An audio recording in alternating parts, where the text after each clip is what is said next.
What is up, everyone? Nick from Stack and Sell here. I haven't posted in a couple weeks on YouTube. It's been for a good reason, not really.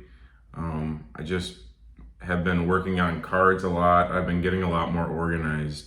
I'm trying to make my eBay store a lot easier for me to access, and when I'm away, just hand it over to someone and make it very easy for them to access too. So right now I'm at about 250 listings on my store. I want to get to 1,000 within the next couple months. It's just one of my goals of mine to get to 1,000. We'll see where I want to be by the end of the year. I just truly believe, like right now, looking at my metrics, I sell about 2 to 3% of my store out a day. So if I get to like that 1,000 mark, sell about 20 items a day, I'd be happy with that. But let's get into the main part. So NFL season starts today. Bucks, Cowboys, probably going to be a Bucks blowout. We'll see. But this video is mainly just going to be investing tips for the NFL season, because if it's your first season investing, it could be kind of tough. I've been investing in football for the last 5 or 6 years, and then last year I was pretty invested in it. I'm gonna also tell you guys a couple different ways to go about football, because the thing about football is it's played either on Sunday, Monday, or Thursday. So you've got days where it's very hype. So like in baseball, someone could hit a home run any day. And the first day of NFL Sunday, someone catches a 75-yard touchdown. You got to be able to sell that instantly. You can't just, oh, I think I have that card in a box. I'll find it by Tuesday or Thursday. Someone's going to think about that guy, look him up right away and buy the card. So my suggestion would be have your NFL stuff ready, even if it's in your drafts on eBay, or my other suggestion would be StarStock or ComC. I had a lot of success selling on StarStock last NFL playoff and then a little bit before the playoffs as well. I really like their platform. I think with the new breaking they're doing as well, I think it could be something that is gonna help out the hobby, because people send their base cards and base rookies there, and they get rid of them, but then you could trade them on a Sunday.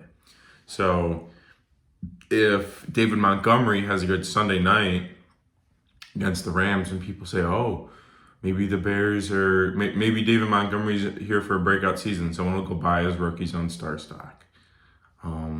So let's get into like some of the tips for the season.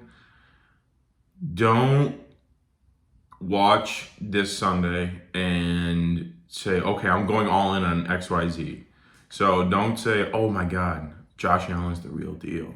He's the real deal. I saw enough last year, and now after this year, I'm going to go fully invest in him. No. If you're going to go fully invest in a player, the train's gone. That was honestly late February. A little bit early February to midsummer was to go full in on a guy if you believed in him.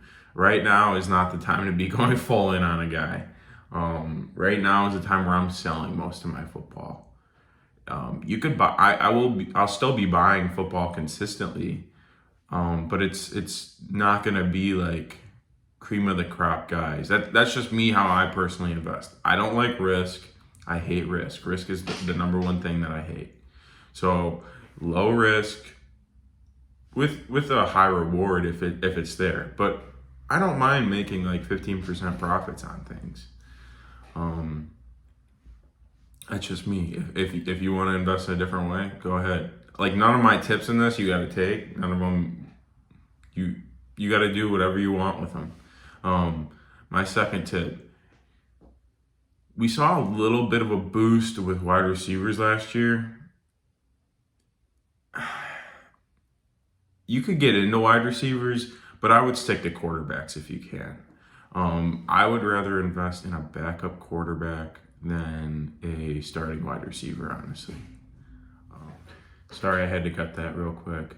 To get back into quarterbacks, I'd rather take a backup quarterback like a Dwayne Haskins or a Gardner Minshew now with the Eagles and put some money in them compared to like I I love DK Metcalf. I love AJ Brown, but I'd rather put money into those two, into Minshew or um, Haskins, because they have more upside to me.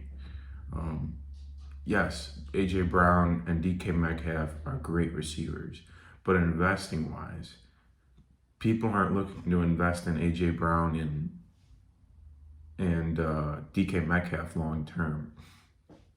Now, is Gardner Minshew and Dwayne Haskins going to be Hall of Famers? No.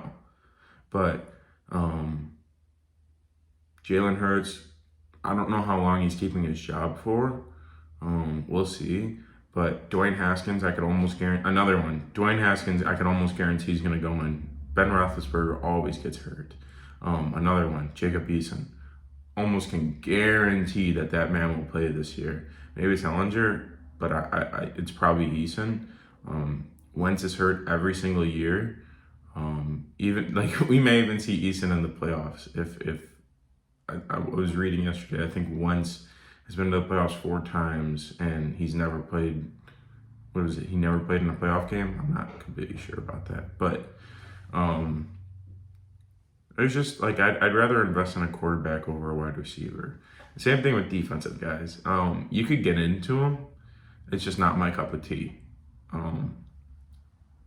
Love Aaron Donald, love Khalil Mack, love Xavier Rhodes, or not even Xavier Rhodes, Xavier Howard, but just like don't have the upside to me.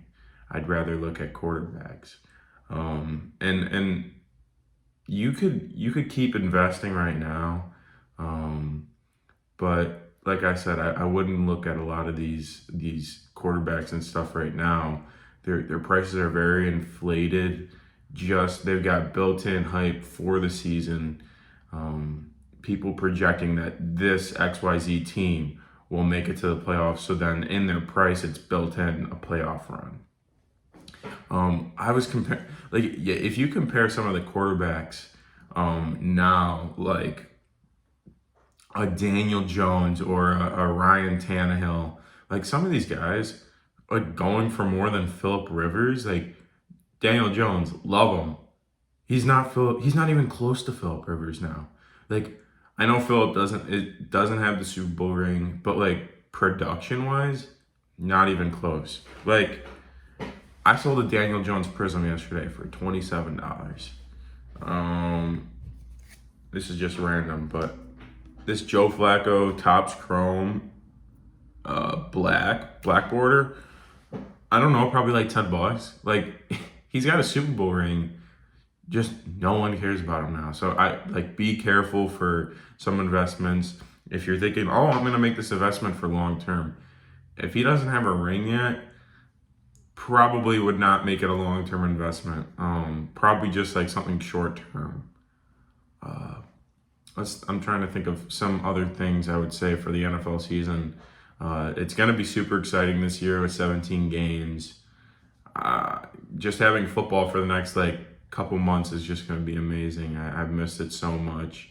College football was good last weekend. Like players wise, it seems like we're like in the best era of players wise, at least. Like quarterback wise, there's a couple quarterbacks in the NFL that I'm like, man, he's not up to par with everybody else. But it seems like everybody's super competitive.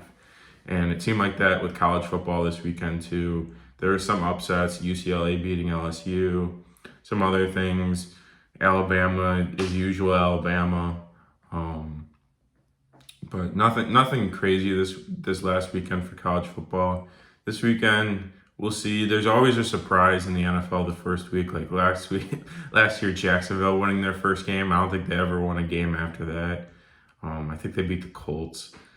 But we'll see what comes out of this week. My last thing before I leave, like I said, Star Stock before. I buy usually Bs. You could buy A's, C's, does not really matter. Also looking at COMC. COMC's been around for a long time. You could sell the cards via auction on eBay. You could sell them on their ComC platform. I've had great success with them. I haven't had as many transactions that I've had on StarStock, but I've had great success buying, selling, even sending things back to me. I had sent a Shohei back, and I wanted it like I need this now, and I got it within 3 days. So I was pretty happy with that. Overall, I hope you guys just invest in the right things. Don't take any of my advice as like do this or you're not going to have a good investing 2021 2022 NFL season. Do whatever you want. These are just my suggestions from investing in previous years and just things that I picked up on. Overall, don't invest in defense, don't invest in wide receivers, invest in quarterbacks, and lastly, invest in backup quarterbacks, because once they do get that shot, their stuff will shoot up. All right, thanks again, guys. This is Nick from Stack and Sell. Hope you guys have a good rest of your day, and hope your team has a good week 1.